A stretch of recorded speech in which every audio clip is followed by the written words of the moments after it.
Male reproductive system, नर जनन तंत्र। ध्यान दो, एकदम आराम से ऐसे बनाइए इसको, एकदम आसान तरीका है।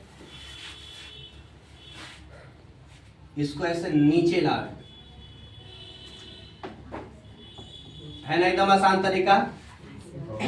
एकदम नाम लिखना भी बहुत आसान है बाबू, नाम भी आसानी से लिख सकते हैं। एकरा नाम है जिसको हम लोग बोलते हैं मूत्राशय। मूत्राशय, बोलो क्या बोलते हैं? मूत्राशय। हम आपको बताए थे कि एक ग्रंथि होता है, यहाँ पे इस तरह से ऐसे ग्रंथि बनाइएगा, ऐसे ग्रंथि बनाइए दोनों तरफ। बोले थे ना कि एक ग्रंथि होता है बाबू जिसको हम लोग कौन सी बोलते हैं? प्रोस्टेट ग्रंथि। याद है? अरे बोल रे। प्रोस्टेट ग्रंथि। अब बाबू ई होता है बिल्कुल किसके आकार का? बताओ किसके आकार का होता है? नहीं बता रहा है।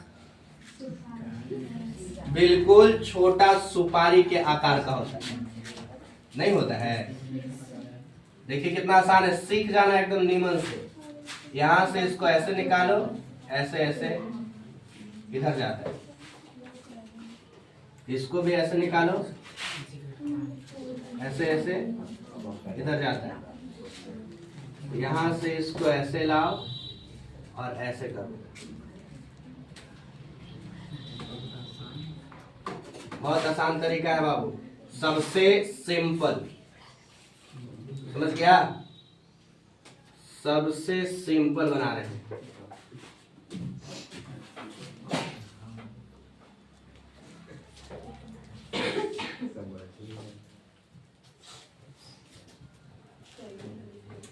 सबसे सिंपल है भाई।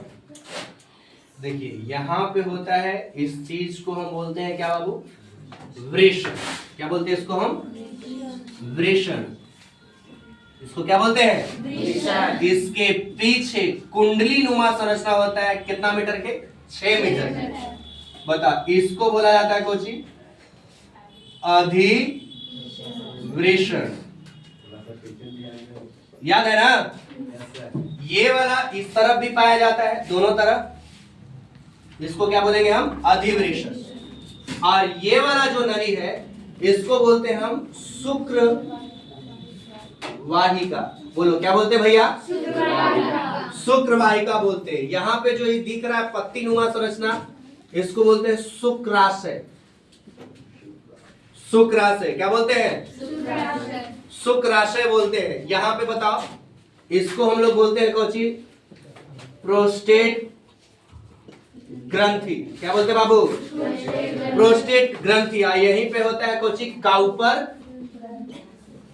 काउपर ग्रंथि होता है ना मेरे भाई? यही आपका है कोची?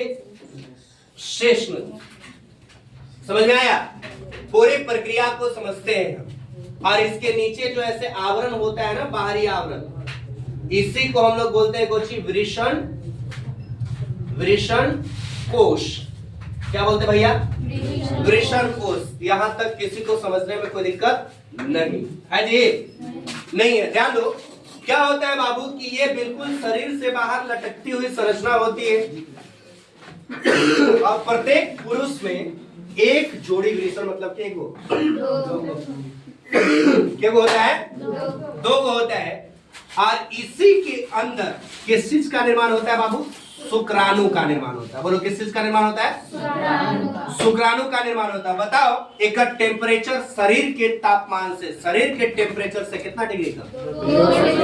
2 से 3 डिग्री तक कम होता है, ताकि इसमें स्पर्म सुरक्षित रह सके।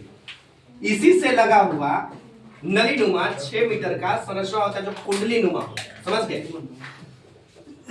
अजुरान होता है, यही हो करके किसमें जुड़ता है बाबू? शुक्र वाहिका।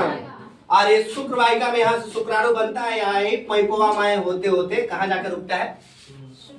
शुक्राशय में। देखो ना, इसको क्या कहते हैं? शुक्राशय। कहाँ रुकता है बाबू? शुक्राशय में। और जब भी हम संभोग की क्रिया करते हैं तो यही संस्करित होकर के कहाँ निकलता है? बाहर निकलता है। और इसी रास्ता से होकर के क्या होता है बाबू, मूत्र भी बाहर निकलता है। बोलो कोई दिक्कत है? समझ में आया बात?